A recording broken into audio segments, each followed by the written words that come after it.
नमस्ते। पिछली बार हम देख रहे थे कि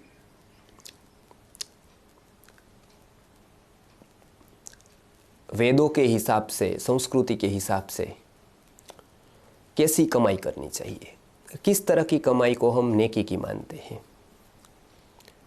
लगभग भारतीय अर्थशास्त्र में इसका जितना गहरा विचार किया है, लगभग कोई भी धर्म ने, विश्व के कोई भी दर्शन ने, कोई भी तत्वज्ञानी ने इतना गहरा विचार अर्थ के बारे में नहीं किया है। अर्थ हमारे जीवन का एक बहुत ही महत्वपूर्ण हिस्सा है। तो हमारे यहाँ अर्थ की बहुत व्यापक परिभाषा है जो मॉडर्न अर्थशास्त्र में, इकोनॉमिक्स में नहीं है। तो अभी अभी जाकर आप देखेंगे कि जर्मन में, इटाली में, इटली में अभी एक नया कंसेप्ट आया है हैप्पीनेस इंडेक्स का। वो भी एक अभी मानते हैं इंडेक्स, हैप्पीनेस का भी एक इंडेक्स होता है, अभी अभी आया है। भारत में वर्षों से इसको एक संपत्ति मानी है। आप घर पे परिवार के साथ हिल मिल कर रहते हो, एक आपकी संपत्ति है। वो गवर्नमेंट आपकी एसेट में यद्यपि गिन नहीं रही है। आपकी एसेट आपके 5 मकान है और उससे आप सुखी है ऐसा मानती है गवर्नमेंट। लेकिन किसी के पास 10 मकान हो लेकिन पत्नी के साथ उसका बनता ही ना हो, केस चलता हो, वास्तव में वो 10 मकान उसको सुख दे सकते हैं?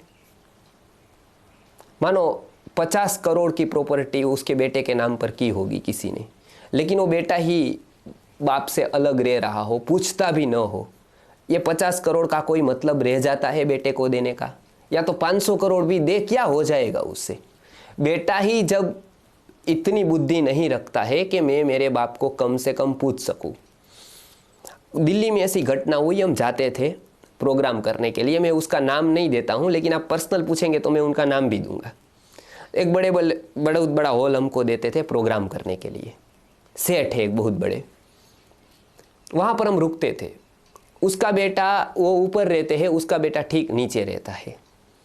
वो पूछता तक नहीं है, 1 महीने में एक बार भी खबर नहीं पूछता है। थोड़ी देर बात की हमारे से पूरा कि देखो ये बेटा को ऐसा हुआ ऐसा। मैंने कहा इसको कहाँ पढ़ाया था? कॉन्वेंट में पढ़ाया था। खुद आरएसएस के कार्यकर्ता है, खुद भारतीय संस्कृति को मानते हैं। ये दुविधा है। आप देखिए, ये यहाँ का प्रजाजन है, ये यहाँ का धनिक है। वो बोले, मैंने कहा आप तो भारतीय संस्कृति में मानते हैं, क्यों आपके ध्यान में कोई ऐसी संस्था नहीं थी भारतीय संस्कृति का ऐसा शिक्षण देने की? नहीं, बहुत थी। तो क्यों? बोले फिर क्या करता बेटा? तो मैंने कहा अभी क्या किया उसने?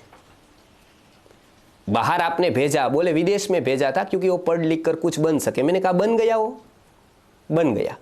फल क्या हुआ? नीचे रह रहा है, ऊपर एक विदेशी लड़की से शादी की है। अभी देखिए, अभी इंटरेस्टिंग बात अब है, व्यक्ति की मूर्छा कितनी गहरी है।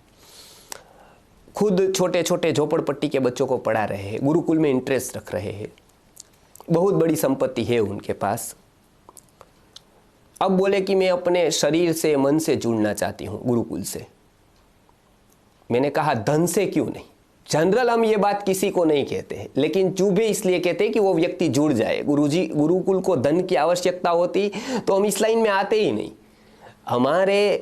हम बहुत कुछ कर सकते हैं पैसे कमाने के लिए, और ईश्वर ने ये जो प्रदत्त ज्ञान दिया है उसका हम कहीं पर भी धन के लिए उपयोग करना ही नहीं चाहते हैं। कोई एक आदमी कहे कि मुझे किसी भी तरह से चीट किया, हमारा उपकार निकलेगा उसके ऊपर। संस्कृत आर्य गुरुकुलम ने खिलाया होगा, उसको कुछ ना कुछ किया होता, उसका उपकार कम ही होगा हमारे प्रति। तो हमने पूछा धन से? वो बोले कि धन तो बेटे का होता है ना। मैंने उसको सामने से काउंटर प्रश्न पूछा, क्योंकि मुझे चाहिए कुछ नहीं, इसलिए मैं हिम्मत से धनिक को तो पूछ सकता हूं, उसको डांट भी सकता हूं, क्योंकि मैं ये काम कर रहा हूं और अपना सब कुछ लगा कर रहा हूं। इसके लिए मैं हिम्मत करता हूं, और नहीं कर पाते हैं। और लोग फैक्ट्रियाँ करते हैं, बहुत सारी गाड़ियों में घूमते हैं और छोटा सा हिस्सा गौशाला के लिए रखते हैं। अपना पर्सनल अलग होता है, इसका अलग होता है। मेरा सब कुछ एक है, कोई भी देख सकता है स्टेटमेंट मेरा, ओपन होता है सब कुछ, कोई प्रॉपर्टी नहीं है मेरे पास। तो मैंने कहा कि धन क्यों नहीं आप देना चाहती है? अभी भी इतनी आपको आसक्ति है कि जो बेटा आपको पूछ नहीं रहा है उसके बेटे को भी आप ये सारी संपदा देकर क्या करना चाहते हैं? अभी आपको पछतावा नहीं हुआ है कुदरत के नियम के अंतर्गत? रोने लगे।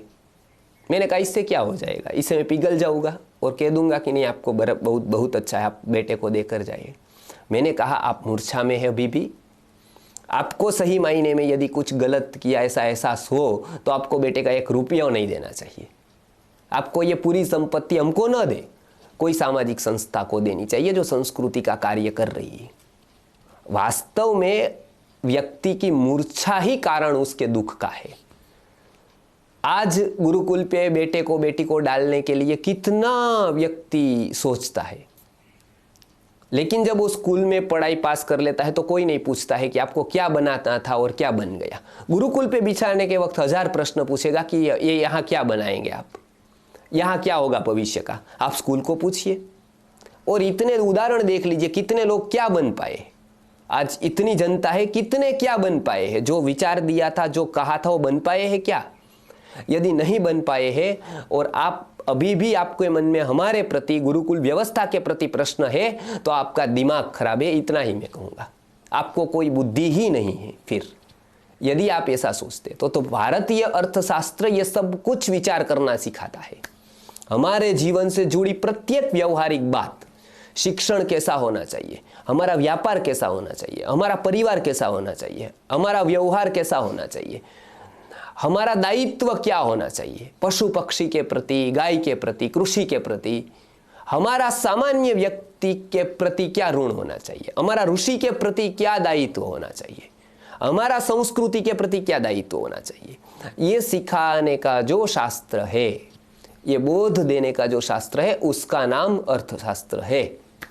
ये व्यापक कंसेप्ट अर्थशास्त्र का है। इसके लिए एक छोटा सा हिस्सा उसमें कमाई का आता है, और वो किस तरह से करनी चाहिए, जैसे हम वो संपदा से हम सुखी हो, सुखी जी सके, सुखी मर सके, और उसके बाद भी सुखी जन्म सके अगले जन्म में, वहां तक का विचार भारतीय अर्थशास्त्र में किया है।